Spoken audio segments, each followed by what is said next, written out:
The raw and brutal depictions of despair and anguish in Midwinter Journals and The Colossus by Plath are amplified in Midwinter Journals and The Colossus in this piece.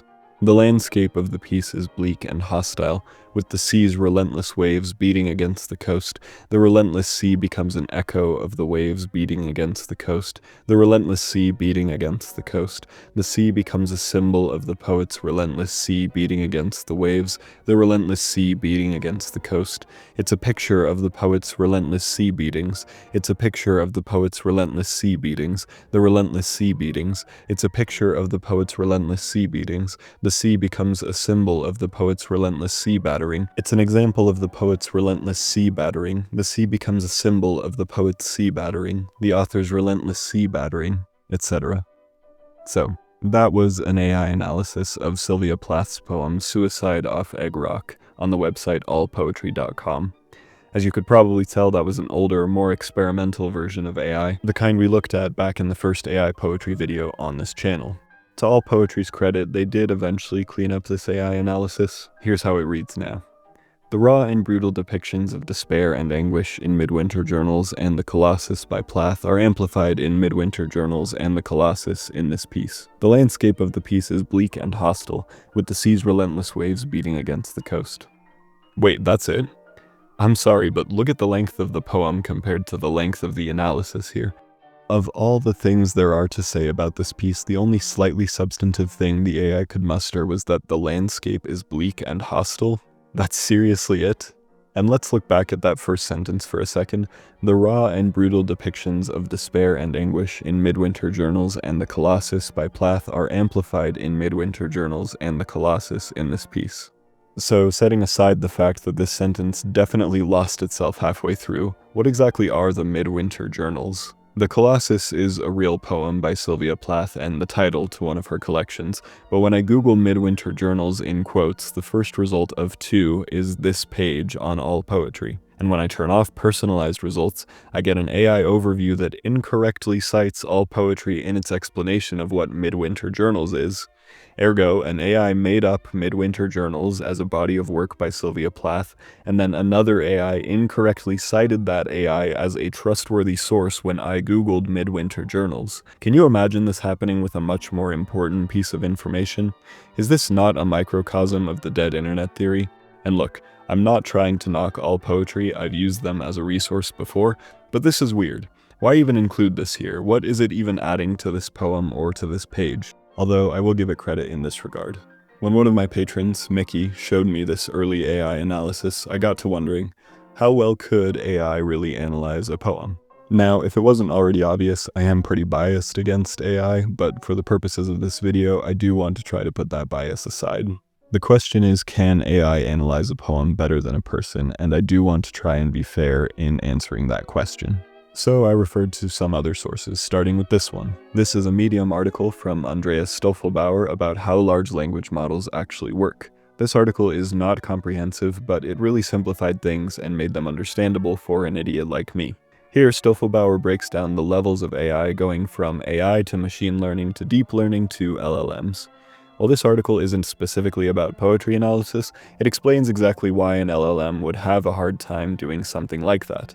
In wrapping up the machine learning section, Stoffelbauer writes, "To summarize, what to take away from here is that we can take a sentence and turn it into a sequence of numeric inputs, i.e. the word embeddings which contain semantic and syntactic meaning. This can be fed into a machine learning model. As you can imagine, with a long sentence or paragraph or even a whole document, we can quickly reach a very large number of inputs because of the large size of the word embeddings. The second problem is the relationship between language and its sentiment, which is complex, very complex. Just think of a sentence like, 'That was a great fall,' and all the ways it can be interpreted, not to mention sarcastically. Ergo, a machine understands language numerically, which is obviously distinct from the way we as humans understand language. And if you went to high school, you know that poems can be pretty famously complicated in their use of language. One study, this one specifically dealing with AI and poetry, explains this same issue as well as other challenges that AI faces when it comes to poetry. This study is titled Reimagining Literary Analysis, Utilizing Artificial Intelligence to Classify Modernist French Poetry by Lu Yang, Gang Wang, and Hongwen Wang. As the authors write, text classification in poetry faces challenges like ambiguity, subjectivity, and varied styles. Additionally, issues include feature reduction, sentiment analysis, dataset domain and sources, bilingual text recognition challenges, and benchmarking difficulties. Other limitations are semantic label information neglect, modeling restrictions in image-text concatenation, and cross-domain text classification issues. Challenges in short text classification, incremental few-shot learning, human-designed feature biases, and the inadequacy of bag-of-words models are also significant. Then there's also the fact that at its core, LLMs are just prediction tools. Granted, some people would tell you it's more complicated than that. To quote Stoffelbauer, when describing large language models specifically, there's one more detail to this that I think is important to understand. We don't necessarily always have to predict the most likely word, we can instead sample from, say, the 5 most likely words at a given time. As a result, we may get some more creativity from the LLM. Some LLMs actually allow you to choose how deterministic or creative you want the output to be. This is also why in Chat-GPT, which uses such a sampling strategy, you typically do not get the same answer when you regenerate a response. Stoffelbauer later writes in the same article, "Is the LLM really just predicting the next word, or is there more to it?" Some researchers are arguing for the latter, saying that to become so good at next word prediction in any context, the LLM must actually have acquired a compressed understanding of the word internally, not, as others argue, that the model has simply learned to memorize and copy patterns seen during training, with no actual understanding of language, the world, or anything else. There is probably no clear right or wrong between those two sides at this point. It may just be a different way of looking at the same thing. Clearly, these LLMs are proving to be very useful and show impressive knowledge and reasoning capabilities, and maybe even show some sparks of general intelligence. But whether or to what extent that resembles human intelligence is still to be determined, and so is how much further language modeling can improve the state of the art. Now look, I am not an expert on any of this, but I feel that if an LLM is only understanding any given word based on a numeric value, then surely it's not understanding things on a deeper level. But like I said, I am not an expert. It might not be my place to make such a supposition. Of course, the only way to really get to the heart of this would be to get an AI to analyze a poem. So I asked Chat-GPT to analyze Because I Could Not Stop for Death by Emily Dickinson. If you're unfamiliar with the poem, here's a quick reading. Because I could not stop for death, he kindly stopped for me. The carriage held but just ourselves and immortality. We slowly drove, he knew no haste, and I had put away my labor and my leisure too, for his civility. We passed the school where children strove at recess in the ring. We passed the fields of gazing grain, we passed the setting sun. Or rather, he passed us, the dews drew quivering and chill, for only gossamer my gown, my tippet, only tulle. We paused before a house that seemed a swelling of the ground. The roof was scarcely visible, the cornice in the ground. Since then 'tis centuries, and yet feels shorter than the day I first surmised the horses' heads were toward eternity. When asked for a short analysis, Chat-GPT wrote, Emily Dickinson's Because I Could Not Stop for Death is a contemplative and haunting poem that personifies death as a kind and patient carriage driver who comes to take the speaker on a journey. Here's a short analysis. The poem explores the theme of mortality and the afterlife through a calm, almost polite interaction with death. Rather than portraying death as frightening or violent, Dickinson presents it as inevitable and even courteous. Death kindly stopped for the speaker. The journey in the carriage represents a transition from life to death and possibly to eternity. Along the way, the speaker passes scenes that symbolize different stages of life: a school, youth, grain fields, maturity, and the setting sun, decline. The tone is quiet and reflective, reinforcing the idea that death is a natural part of life, not something to fear. The poem's final stanza reveals that this journey took place centuries ago, yet it feels like only a day, suggesting that time behaves differently in death, and that the speaker is now speaking from beyond the grave. On its face, that probably looks like a fine analysis, but there's something we need to consider here. In an article titled Chat-GPT and AI, Can It Analyze Poetry?, Joe Santamaria of poemanalysis.com seeks to answer that very question. Now, before we dig into this article, I want you to understand this piece is coming from a place of bias just as much as I am. If you want to analyze a poem, poemanalysis.com wants to make sure you use their service instead of AI. Also, this article has a bunch of typos, which Hey man, I get it. I wrote online articles for a long time and they were sloppy as hell.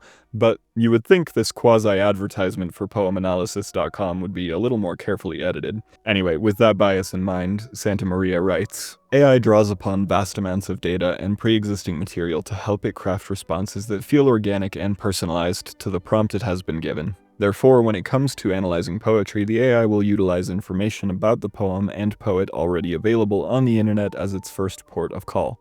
Failing that, the AI will effectively use probability to determine its analysis. For instance, if it learns that other poems with strict rhyme scheme denote formulaic and rigid structures, it will attempt to apply those learnings to whatever poem it is given. Later in the article, Santa Maria goes on to say, unsurprisingly, the AI is able to produce its most comprehensive analyses on poems that are in the public domain, which means it is not protected by copyright laws and can be freely reproduced. Given these poems tend to be older and often feature on educational syllabuses, there is normally an extensive amount of material written about them and the poets that wrote them. This means that the AI has relatively little work to do with regard to actually providing new insights, as it can simply reproduce existing criticism and recycle ideas that are already in the cultural conversation. As for poems that are not in the public domain, most likely because they are more contemporary or the writer is still alive, the AI's analysis will differ. This is because the AI will not entirely reproduce the poem as part of its analysis to avoid breaching copyright laws. Instead, it will select several quotes to analyze in detail, while paraphrasing other sections of the poem.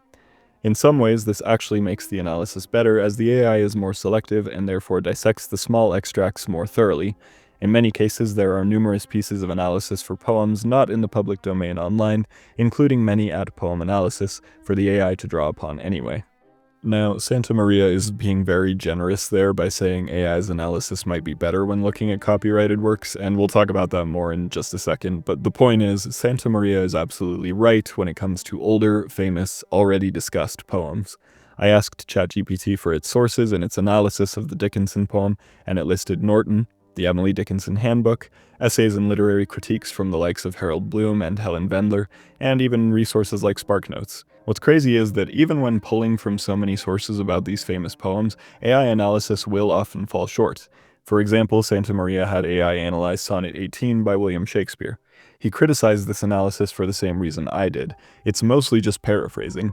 And don't get me wrong, I honestly think paraphrasing is an important part of the individual analyzing process, but it's not the same as a full analysis. After that, Santa Maria asked for an analysis of Joe Biden's inaugural poem, The Hill We Climb, by Amanda Gorman. This time, Santa Maria tried to help the AI along a little by asking it to expand on the central metaphor of the titular hill.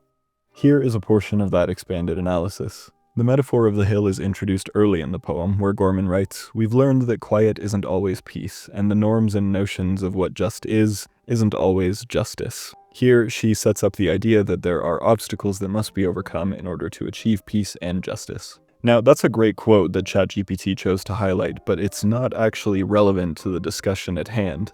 Moreover, the extrapolation after the quote isn't very on theme. Gorman's quote there is addressing complacency and the status quo. You would think ChatGPT would point that out more clearly, and as should be apparent, the analysis here doesn't even address the hill, which was supposedly the fulcrum of this analysis. Lastly, Santa Maria asked ChatGPT to analyze Medicine by Leonard Cohen. Santa Maria writes, "The AI responded by writing several paragraphs. The issue was that they were responding to a totally different poem, or perhaps one that doesn't even exist. This has been a problem noticed by many users, as the AI appears more willing to craft plausible but incorrect answers than admit it doesn't know what to do." Once Santa Maria gave ChatGPT the actual text of the poem, it provided a short analysis, but one that took the poem's third line at face value. According to Santa Maria, AI couldn't detect the true contrast that Cohen likely attempted to establish. On top of that, ChatGPT also substituted the poem's first line for its title, which is an odd mistake to make. So, up to this point you might be thinking, man, AI kind of sucks at analyzing poetry. But the truth is, I haven't been completely honest with you. These sources I've cited so far were from 2023, and we know that in just 2 years, AI has improved a lot. I do apologize for tricking you, but I also think it's valuable to look back to get the point across. So, can the ChatGPT of 2025 actually analyze a poem better than a human can? When I told my patrons I was going to do a video about AI poetry analysis, two of them decided to conduct a little experiment. With the poem Slow Violence by Sarah Ghazal Ali as their base, my patrons Waifuwu and Glass Shark would each provide an analysis of the work. Waifuwu's analysis would be conducted by Chat-GPT 4.5, Glass Shark's analysis would be purely his own, and as an English teacher he was up to the task. Before we get into the analyses, let me read you the poem. Slow Violence. The man that I love rinses our recyclables. The first man to love me bears the face of his father, whom he loved, who loved his country, who left it, bereft of all but anger. I pray toward Mecca in a shirt sewn by someone who wasn't paid, a woman, the hands of many women with whom I might share a last name, an adjacent complexion, a greater susceptibility to diabetes. The first man to love me says, immigration is like natural selection. The peppered moth darkened when trees covered by lichen blackened. There is a symbolic difference between distance and direction. I contaminate my life by living it. Even before we get into the analyses, I hope you could see or hear some of the beauty in this poem, even if you didn't understand it right away. Some features that caught my eye were the rhythm and the enjambment. I love the way the line breaks in the sixth stanza give added meaning to the broader discussion of womanhood. Like, take this line all on its own. A woman, the hands of many. That would be a great springboard for the first line of an entirely separate poem. And listen to the rhythm of these two stanzas again. The peppered moth darkened when trees covered by lichen blackened. There is a symbolic difference between distance and direction.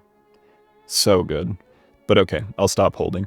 I'm going to show you the analyses one after the other, and before I tell you which is which, I'm going to leave you to guess which one is the human analysis and which is the Chat-GPT analysis. Here is analysis 1. The poem immediately sets up intimate relationships, romantic love, and familial lineage as lenses through which broader cultural, historical, and ethical concerns are examined. Its language is spare yet precise, with simple acts like rinsing recyclables holding symbolic weight. It intertwines personal identity, love, generational trauma, and global socioeconomic injustice seamlessly, leaving readers to ponder their complicity within larger systems. The poem unfolds in free verse, with concise lines grouped in short stanzas. Each stanza functions almost independently, allowing thematic shifts from intimate domestic scenes into broader socio-political reflection. The structure aids in subtly layering complexity, weaving personal narrative with societal critique. Notably, the poem transitions smoothly from a tender observation, the man that I love rinses our recyclables, to darker reflections on generational trauma, global exploitation, racial ethnic identity, and ecological metaphors. The closing line, I contaminate my life by living it, provides a reflective philosophical endpoint, looping back neatly to the opening domestic moment. The poem begins with the speaker's romantic partner performing a seemingly mundane task, rinsing recyclables, signaling care, awareness, and a quiet ethical consciousness. This contrasts sharply with the depiction of the first man to love me, presumably the speaker's father, who bears the face of his father, invoking familial inheritance and the cyclic nature of trauma. This intergenerational connection encapsulates a chain reaction of emotional burdens, anger, displacement, exile, bereft of all but anger. We see the echoes of unresolved pain carried from father to son, suggesting that emotional wounds and the ideals attached to masculinity traverse generations, deeply impacting relationships. In stanza 3, the speaker's act of prayer, I pray toward Mecca, highlights religious identity and spiritual practice, but immediately transitions into reflection upon a global labor exploitation in a shirt sewn by someone who wasn't paid. This juxtaposition underscores profound ethical dilemmas about personal spirituality versus complicity in systemic injustice. The shirt is sewn by a woman, perhaps several women, the hands of many women, who share cultural and racial affinity with the speaker, with whom I might share a last name, an adjacent complexion, a greater susceptibility to diabetes. Here, global capitalism is made intimately personal. The speaker recognizes their kinship with exploited laborers, acknowledging that their comfort and identity are deeply entwined with the oppression of distant yet relatable others. The father's belief that immigration is like natural selection introduces a harsh metaphor suggesting survival, competition, and cultural adaptation, reflective of a ruthless assimilation or survivalist mentality. The reference to the peppered moth illustrates how survival, in nature as in society, demands adaptation to one's environment, a metaphor loaded with racial and cultural implications. In historical reality, peppered moths adapted their color in response to industrial pollution, metaphorically suggesting how immigrants may feel compelled to alter their identities, language, culture, or appearance for survival. The implied critique is that immigration should not demand such drastic self-erasure or change. The lines thus poignantly critique the father's internalization of harsh, Darwinian rhetoric toward immigration, revealing a complex and painful attitude born perhaps from his trauma and experiences. The line, "There is a symbolic difference between distance and direction," is particularly striking. It encapsulates the subtle yet profound difference between where one is, distance, and where one chooses or desires to go, direction. Physically separated from their cultural roots, yet spiritually and ethically oriented towards them, praying toward Mecca, acknowledging shared identity with exploited workers, the speaker navigates complexities around cultural belonging, personal ethics, and family identity. Recyclables symbolize personal responsibility, awareness, and an attempt, perhaps futile, at cleanliness amid systemic and global contamination. Shirts sewn by unpaid women symbolizes exploitation embedded in daily comfort, the hidden suffering behind global commerce, and our complicity as consumers. Peppered moth represents forced assimilation and survival through painful adaptation, how systemic pressures, racism, and xenophobia shape immigrant lives. Prayer toward Mecca signifies spiritual connection, religious identity, and moral responsibility juxtaposed against complicity with oppressive systems, reflecting complex ethical entanglements. The poem uses language that is simultaneously direct yet layered with meaning. The diction is accessible, conversational, yet carefully chosen to resonate emotionally and intellectually. The frequent repetition of variations on love and references to fathers and men amplifies reflections on masculinity and familial legacy. The tone shifts fluidly between intimate tenderness, solemn acknowledgement of historical pain, quiet outrage at systemic injustices, and philosophical resignation. The closing line encapsulates a profound sense of moral ambiguity. The speaker acknowledges complicity, noting the impossibility of true ethical purity in a complex, interconnected world. The closing line, "I contaminate my life by living it," sums up the central existential and ethical conflict of the poem. Merely existing within interconnected systems of exploitation, privilege, and environmental harm makes one complicit, even in mundane daily acts. It's a powerful indictment and acknowledgement of a moral paradox. Our existence, intertwined globally, means that ethical purity might be impossible. Yet the poem itself, in reflecting deeply on these connections, represents an act of ethical consciousness and resistance. Thus, despite its heavy recognition of complicity, the poem implicitly argues for greater awareness, reflection, and empathy. It shows how a simple daily act of rinsing recyclables can symbolize attempts at meaningful action amid an ethically complicated existence. This poem powerfully argues that personal identity, cultural roots, spiritual practices, familial love, and global injustice are irrevocably interconnected. Its careful weaving of deeply personal reflections with broader social critique effectively challenges simplistic understandings of morality, identity, immigration, and exploitation. A novel interpretation is that the poem implicitly challenges the reader to reflect upon their complicity in systems of global capitalism and colonial legacies, encouraging introspection and a more ethically aware engagement with the mundane actions of daily life. Furthermore, the contrast between the man who rinses recyclables and the first man who loves the speaker symbolizes a profound generational shift in consciousness, from anger and survival at all costs toward ethical responsibility and conscientious living, however imperfect it might be. In short, the poem encapsulates both hope and resignation, tenderness and outrage, vulnerability and awareness, inviting readers into its complexity to reflect on their own complicity, connection, and the subtle ethical dilemmas shaping contemporary existence. Okay, that was a lot, but that's honestly just how poetry is. Those of you who have seen me analyze poetry before know that I can go on for minutes at a time about any one poem. Poetry is a complicated art with lots of moving pieces, an art form worthy of long-winded analyses where appropriate, in my opinion. But with that, let's move into the second analysis. The poem is told from the perspective of a Muslim woman who is either an immigrant or a child of immigrants. The speaker seems to be dealing with some kind of guilt or discomfort with this fact, especially given the final line, "I contaminate my life by living it."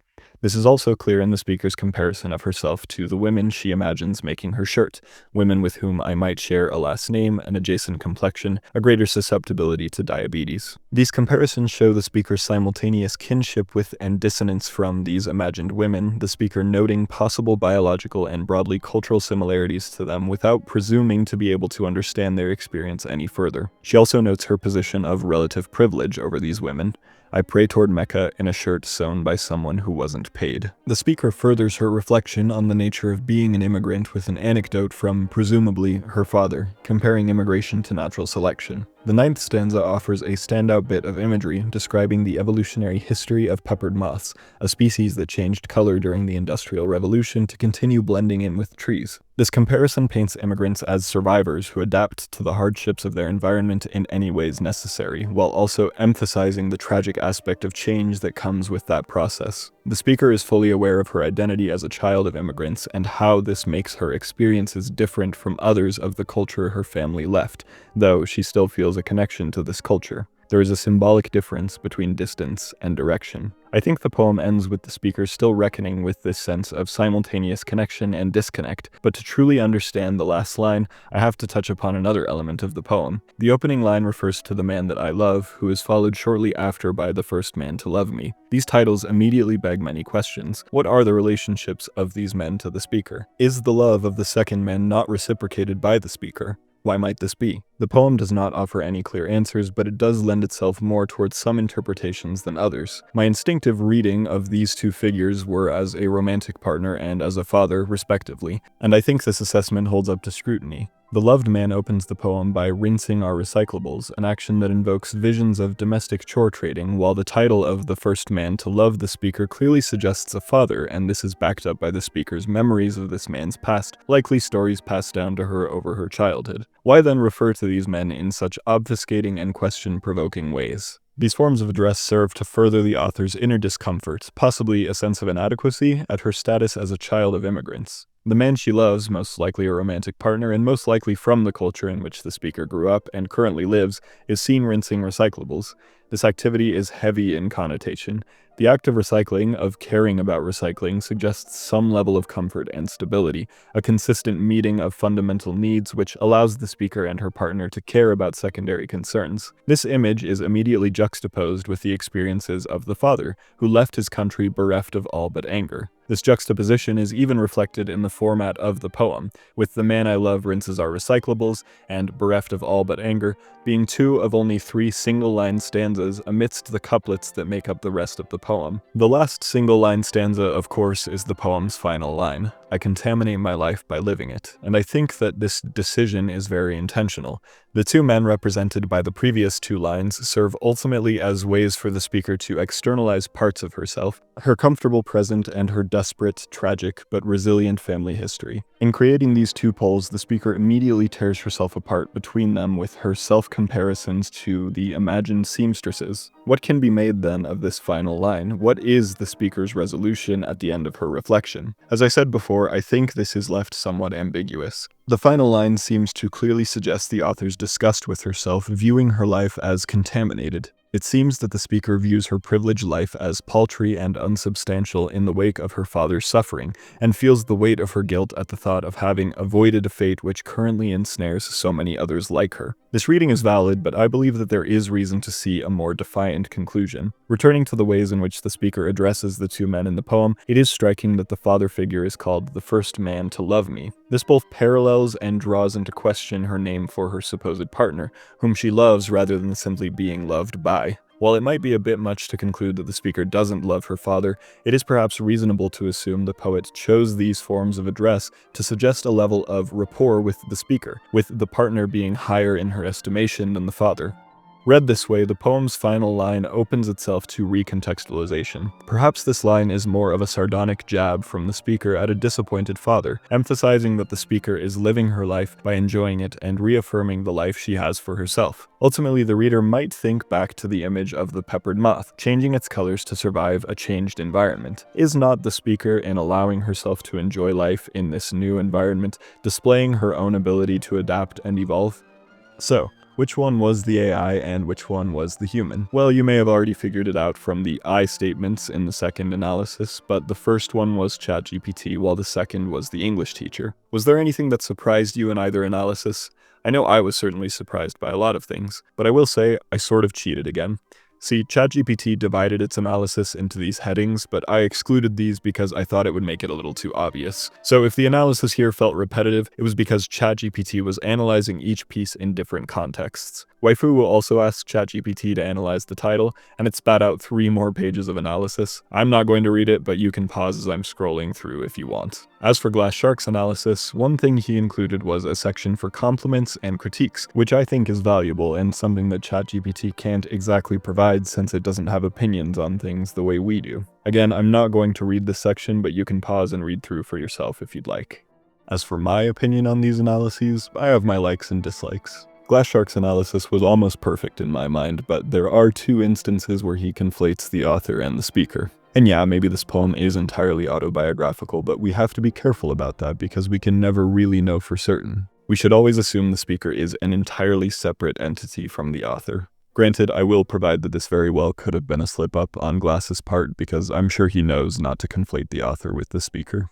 As for ChatGPT's analysis, I do think it missed some of the nuance in the ending that Glass was able to pick up on. Of course, that nuance might be entirely subjective. Still, I think Glass made his point well enough that I can see it there for myself. Ultimately, I did like Glass's analysis better, but that's not to say that ChatGPT's analysis was bad, and I have to acknowledge that my biases might be playing into that decision. Which one did you like more? Here are Waifu's and Glass's reflections on each analysis. I do disagree with Glass a little bit about gender's prevalence in the work. Like, yes, I agree that culture, family roots, and complicity within systems are more prominent themes, but I still think gender as a big idea can't be ignored here. But ultimately, I agree with both parties as they point out how crazy similar these analyses are when you get to the heart of them. But as I delved into this topic, I knew I couldn't just leave it there without experimenting for myself. Slow Violence is a really amazing poem, but it is somewhat plain in its language. I wanted to see how ChatGPT might fare with a far more abstract poem. Almost immediately, one poem in particular came to mind. This is Inside Out by Diane Wachowski. I first came across it when I was in high school, and to this day it stands out as one of the most difficult poems I've ever had to analyze. Take a look.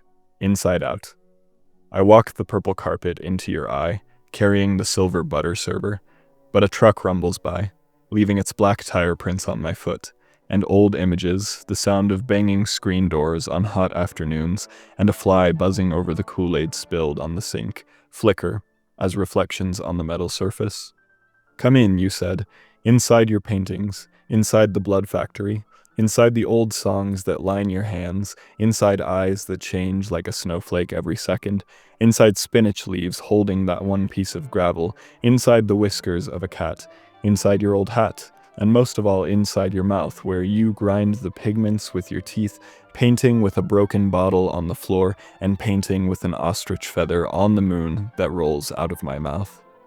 You cannot let me walk inside you too long, inside the veins where my small feet touch bottom. You must reach inside and pull me like a silver bullet from your arm.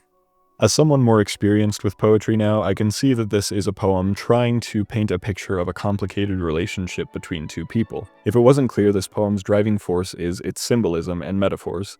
There are so many images operating here that it's pretty hard to keep track of all of them. In the first 2 lines, the speaker walking a purple carpet with a silver butter tray paints a picture of regalness, expensiveness, some level of propriety, and maybe even a hint of excitement. But that positive picture and those positive feelings are immediately subverted by the truck rumbling by. The truck strikes a reader as immediately out of place against the established purple carpet, and it makes the speaker feel out of place too, as any sense of cleanliness or regalness is undone by the black tire print left on the foot. In the following lines, we get perhaps the most concrete, realistic imagery in the poem. A screen door banging, spilled Kool-Aid, and a buzzing fly on the sink. It's not hard to imagine why a screen door would be banging, no? We presume that somebody slammed it shut in anger, perhaps as a result of the spilled Kool-Aid, that spill in itself perhaps resulting from stress or a fight. In the second stanza, we get various images that describe the inside of a human being. Paintings, complex pieces of art with layers upon layers of meaning, the blood factory, likely a metaphor for the human body, or perhaps for a specific part of the body, old songs that line your hands, similar to the paintings in their complexity, but with an added layer as they're essentially written on the subject's skin. eyes that change like a snowflake every second. Notably, that's the second time in the poem where the speaker suggests entering a person through their eyes. The simile that the eyes change like a snowflake suggests a certain unknowability in the subject, as they are constantly changing. The spinach leaves holding that one piece of gravel. This, to me, is the most weighted metaphor in the poem. Who wants to find a piece of gravel in their salad? We have something ideal, spinach leaves, but ruined by something as small as a bit of dirt. The whiskers of a cat admittedly trip me up a little bit. It may be referring to a literal cat that the subject owns, or to the subject's sensitivity, seeing as cat whiskers are highly sensitive parts of their bodies. Then in the next line we get Inside Your Old Hat, which could potentially be a play on The Cat in the Hat, another famous poem about messes and the need to clean them up. But besides that, the old hat refers to so much history in and of itself. Then we get the mouth, which the speaker prefaces by saying most of all, as if the mouth were the most important part when it comes to entering and knowing another person. The idea of grinding the pigments with your teeth suggests a frustration that is so powerful that when one grinds their teeth, they could break down even colors, perhaps the colors of one's own teeth, and certainly the colors the subject then uses to paint. The broken bottle on the floor is another sign of a fight, or at the very least an unfortunate mistake, and the idea of painting with the broken bottle seems rather violent and messy. Note that this is not the first time the idea of painting has shown up in this poem, and it carries over again into the next line. The broken bottle as a paintbrush is juxtaposed with an ostrich feather as a paintbrush, something much more rare and gentle than a broken bottle, perhaps representing a contrast between our speaker and our subject. Then there's the moon that rolls out of the speaker's mouth. Remember, the speaker placed a lot of emphasis on the importance of mouths, so for the moon to roll out, something so large and distant, it's hard to say exactly what that could mean in its entirety, as the moon can symbolize so many things at once, but I feel it again represents the disconnect between speaker and subject. Inside the subject's mouth is grinding pigments and a broken bottle, whereas the speaker has the moon and an ostrich feather in their mouth. The final stanza sees an interesting shift as the speaker implores the subject not to let her stay inside of them too long. The veins could perhaps be the aforementioned blood factory, but in any case, the speaker's feet have touched down there and, for some reason, they cannot get themselves out. They beg the subject to remove them. Like I said, this is an interesting shift because I would argue that everything in the poem before suggests the blame rests solely with the subject, but here it seems the speaker is taking on some blame as well, residing too long where perhaps they shouldn't. And of course, the begging to be removed like a silver bullet adds some more flavor to this text, as silver bullets are often used in folklore to kill monsters like werewolves. Even as the speaker assumes a bit of blame in this stanza, they still characterize the subject as a monster. As I said, I think the poem paints a pretty clear picture of a complicated, toxic, perhaps even abusive relationship, one that both parties seem to want to end, but can't bring themselves to. I don't think the subject shares more blame than the speaker, just based on the characterizations, but I'm impressed with the nuance that Wachowski brings to every inch of this. Like I said, where slow violence was more plain in its language, this one feels far more abstract, and my analysis is quite preliminary, all things considered. I didn't even touch on the structure and the title and several other features that help shape this poem into what it is. So what did Chat-GPT have to say about it? Well, once again, I was actually pretty impressed. This analysis is much shorter than Waifuwu's, maybe because I'm using the free version or because of the way I prompted it, but I wrote, "Provide a detailed and novel analysis of the poem Inside Out by Diane Wachowski." It took a minute, but after searching the web, here's what Chat-GPT came up with. Diane Wachowski's poem Inside Out is a vivid exploration of intimacy, perception, and the complexities of human connection. Through a surreal and fragmented narrative, Wachowski delves into the intricacies of entering another person's inner world, highlighting both the allure and the discomfort that such proximity can evoke. Surreal imagery and fragmented perception. The poem opens with a striking image. I walk the purple carpet into your eye, carrying the silver butter server. This surreal entry into the eye suggests an intimate journey into the other's perception, yet the ensuing disruption, a passing truck, leaving black tire prints on my foot, and the flickering of old images signal the intrusion of external realities into this intimate space. These disjointed images create a sense of disorientation, reflecting the complexities and potential discomforts of close human interaction. Exploration of internal and external worlds. Wachowski employs a series of vivid metaphors to depict the internal world of the other person. Inside your paintings, inside the blood factory, and inside your mouth, where you grind the pigments with your teeth. These images evoke a sense of immersion in the other's inner life, blending the artistic with the visceral. The mention of painting with an ostrich feather on the moon that rolls out of my mouth further emphasizes the surreal and boundless nature of this internal exploration, suggesting that language and creativity are vehicles for navigating the depths of another's psyche. tension between connection and separation. Despite the allure of this intimate journey, the speaker expresses a desire to withdraw. You cannot let me walk inside too long, inside the veins where my small feet touch bottom. This plea indicates a recognition of the potential overwhelm and loss of self that can accompany deep emotional engagement. The metaphor of being like a silver bullet from your arm underscores the urgency and pain associated with this withdrawal, likening it to a removal of something embedded and toxic. Themes of identity and autonomy.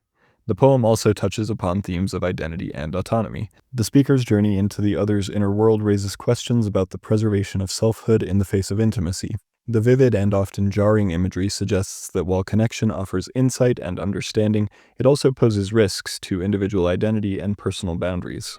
Conclusion. Inside Out by Diane Wachowski is a poignant meditation on the complexities of human connection. Through surreal imagery and fragmented narrative, the poem captures the simultaneous allure and discomfort of delving into another's inner world. It invites readers to reflect on the delicate balance between intimacy and autonomy, highlighting the challenges inherent in truly understanding and being understood by another person. I do wish Chat-GPT had gone deeper with a lot of the symbols in the text, since that's clearly the operative device here, but still this analysis is impressive. It's worth noting that Chat-GPT still had a lot of sources to pull from with this poem, but considering it still gave a pretty thorough reading of Ghazal Ali's poem, it's not incapable all on its own. So, returning to the primary question of this video, can AI analyze poetry as well as humans? Frankly, yeah, I think it can. I think it can analyze poetry better than some humans can, though not as well as other humans can. But if I may offer another question, why would you want AI to analyze poetry for you? There are two main reasons I can think of. One, you want Chat-GPT to do your homework for you. Two, you've just read an interesting poem and you want more thoughts on it. Now, I shouldn't have to tell you why it's wrong to get Chat-GPT to do your homework, but here's the abbreviated version. Analyzing a poem teaches you very important critical thinking skills, and I mean that. If you're a student, I'm begging you, please analyze poetry for yourself. I promise there is so much reward in doing so. But if you feel you can't do it yourself, I'm going to beg you again, go to a friend. If I wanted to get a second opinion on a poem, 10 times out of 10, I would take that poem to another human instead of to an AI. And I will note again, I've said this throughout the entire video, I am biased against AI for so many reasons, but one big reason is the lack of humanity. If I might refer to one of my supporters one more time, one of my patrons, Cyprian, pointed out that AI is generally averse to discussing problematic material. Cyprian wrote, "To me, what's important about this is that AI cannot interpret problematic texts without consulting external info that it has scraped from human commentaries. So when presented with, say, a very new or minor work that has not been analyzed by people online, AI will try independently to interpret the text, and fail to recognize any of the subtle problematic messages that might be present." Cyprian definitely has a point here. For example, did the AI really entertain the thought that Wachowski's poem might have been about an abusive relationship? But this isn't just true for problematic messages, it's true for all things. AI has to bank on being able to scrape its databases for information.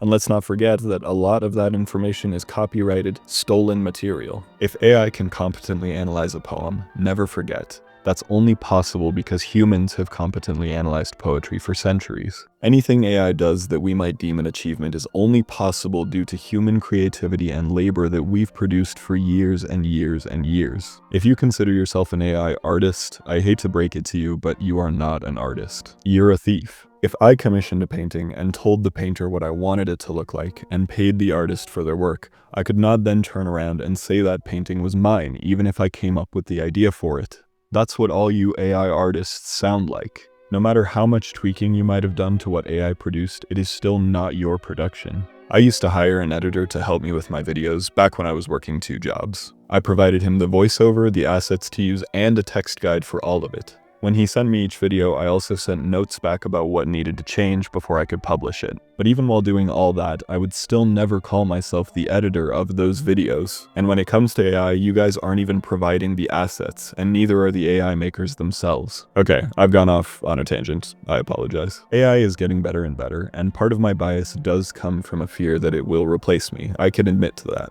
But that wouldn't just be depressing for me, that would be depressing for everyone. This has been said over and over again, but why are we building a future where machines get to create art and humans get to do manual labor? AI might be able to analyze poetry, but that takes away from the fun and the artistry that comes with poem analysis. And keep in mind, I love poetry, but that doesn't mean I'm thoroughly analyzing every poem I read. Most of the time I just want to sit with a poem and absorb it without having to analyze it, but that doesn't mean analyzing it is any less fun or something that I would want to pass off to a machine. If you want to get a second opinion on a poem you've read, I invite you use the comment section of this video to suggest some poems. And if you do so, take a look at another poem that someone else suggested. Share ideas with each other, get creative, and keep it civil. But what do you think? Are you impressed by AI's analyzing abilities? Can you think of a reason you might turn to AI to do this sort of thing? What are your thoughts on AI in general? Please tell me everything. And hey, before you go, please consider doing all the things the algorithm likes. It helps a lot and I would appreciate it a ton. You can also consider supporting me directly via Patreon. Huge thanks to my patrons for helping me with this video and just for their support in general. It means a ton to me. You can also follow me on my socials if you want and subscribe over on the second channel, which I promise I will be getting back into soon. Thanks for watching and keep in mind, ultimately, this is a rough draft.